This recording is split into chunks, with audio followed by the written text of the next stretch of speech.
So when you get this job done, just a flathead screwdriver or a trim tool, a pick or something small and sharp, and some good old strength. All right, so first you're going to press the button and you lift the cushion up as much as possible. And then you're going to get your pin or pick or whatever you're using. And it's got to be small enough to get into that hole. See here? I'm just going to push that in, and that releases the mechanism, and the whole cushion will just come right out. Boom. So down here is a rolled plastic kind of like a locking mechanism. So you just unroll it, just like that. And then on the inside is a cardboard backing. That's it. Yeah. Yeah, that's what's in the back. So you just push that aside. All right, from here now, it's just a matter of first you're going to spread open the front and back of the leather cover. And you're just going to work it out. So from here is first pulling it through. There we go. And then just working it. Now, right in the middle, it's got some hook and loop, or also known by the brand name Velcro tabs. I'm just going to call them Velcro from here. And as you're working it out, you will have to loosen out that Velcro, but you don't want to pull because you can damage the foam. The foam will tear if you just kind of tug. So you can see I put my hand in right here along the edges and I work that Velcro and kind of pull it off and pull it aside. You see I'm working the middle right now. And this will prevent it from tearing. Use your hand to slowly, bit by bit. You don't have to be necessarily slowly, but bit by bit pry it.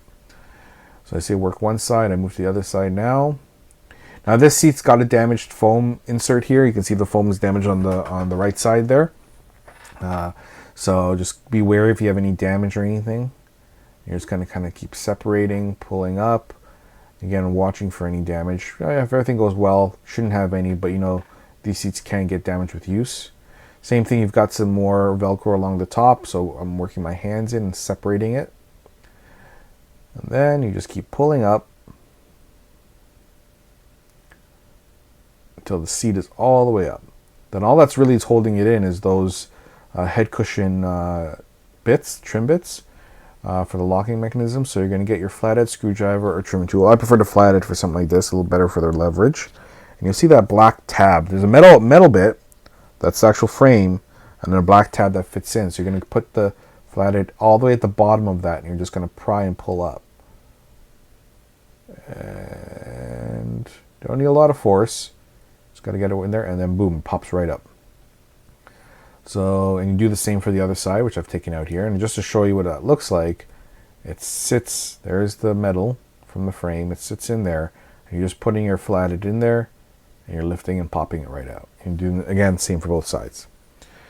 Now, this is the leather seat, and you can see that's all that's holding it. I'm just going to show you that kind of plastic loop bits. They just fold right into each other, just like that. And that's all that holds it in place. So you're just unrolling that essentially. And that's your seat. So this is good if you need to replace anything. If you want to give it a good deep clean, or if you want to replace the heated seat element. These do burn out over time. So you can pull it. Just be wary when you pull it. It will damage the foam. So, you know, be careful when you're pulling it. And normally you put the new one in, you glue it in as well. And the wiring runs to the side. So now, we're going to install whatever work you've done, or whatever, we're installing the cushions. So you are going to kind of work everything over. And of course, if you want to know how to take out the seats, I have other videos. Make sure to check those out on how to actually remove the seats from your car. Because doing this in the car is going to be way harder. Definitely. So yeah, you're just working this around. And the main thing first is to get the headrest trim hold down tool bits at the top there. You're getting that in. That's going to act as your anchor essentially. So this is the one that's going in first. Now the one that goes toward the inside of the car, and the one I'm working on now, that's the one with the button. And you want to make sure that one goes in the right spot. Otherwise you're getting kind of annoyed later. So this is it here. And you can see the button there. That's facing, this is driver's side seat, just to give reference. Passenger seat, everything's kind of reversed. So work that in. Once you get into the hole, you just push down and it locks right in. There, and it's locked in. That's it. Then you do the same for the other side.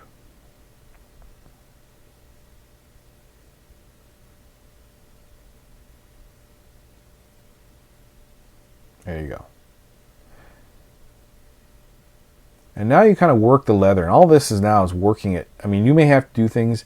The main thing is to get the center all lined up. So that's getting the Velcro in. And once you do, you work your hands. Like this is where I said the strength kind of comes in, and you're really finessing and working it. You may have to even hit it, slap it a bit. It helps the leather become pliable and move it. And again, if you want to use steam, steam is great for making the leather kind of also pliable. So you can even use the steam. And use it to remove or install if you feel like you need it. And as you see, the main thing is getting the center. Once the center is all in, everything else kind of falls into place. So that's what I'm kind of working on the middle there.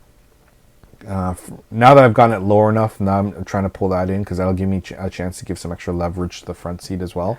The back will work out fine. It's the front you really got to work because it's got all the grooves and crevices and everything.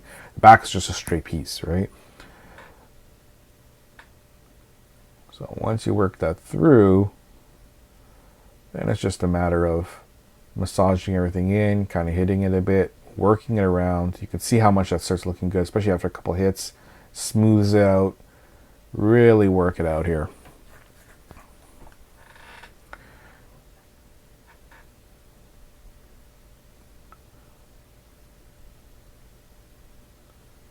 And then again, working around the edges, the side. Once the middle is done, then you work on the sides and everything. So I've already done the middle. The middle's looking pretty good, I think, overall.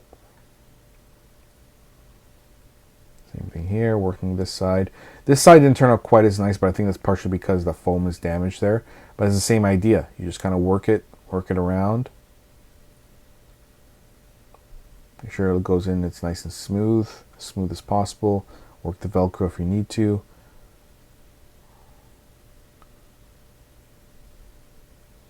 And then you go back, put that cardboard insert in. Now, best thing to really do is roll the seat all the way forward. I should have readjusted my angle, but because I had it here, I just kept it like this. I should have actually rolled the seat because it keeps that board in there versus it falling out, and it's a little more awkward.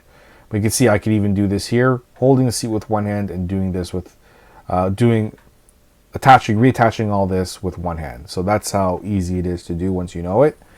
And again, it's just a matter of rolling the two pieces together, and you'll actually feel and hear a click when it all comes together nicely. Then once it's in, it's locked in, everything looks good. Then you just take your headrest. Now make sure the one with the multiple notches, that goes toward the inside. That's where you do your adjustments. That goes right in there where the button is. Push that in. And once that's all done, you're all set, ready to go. Thank you everyone for watching. I do appreciate all the support out there. Don't forget to throw a like on that video if it helped you, if you found the information useful, anything like that. Make sure to like it. Don't forget to subscribe, help the channel grow, and hit the notification if you want to see more of my videos. If you dislike the video, that's okay, no problem at all, but don't be a troll, alright? Make sure you put why in the comments. I mean, maybe I missed something, maybe I got something wrong, maybe there's something you feel better, or you didn't like how I filmed. Whatever it is, put it in there. I make these videos to help people out, so I can only make it better if I get the feedback, but I need the feedback. Just don't be trolling, alright? Otherwise, if you have any other comments, feel free to do so. I answer questions whenever I can. If you want to add something on there, if you have a helpful tip that maybe I didn't cover, I didn't even know about, make sure to put that in the comments as well. I want to thank everyone, and I will see you all next video.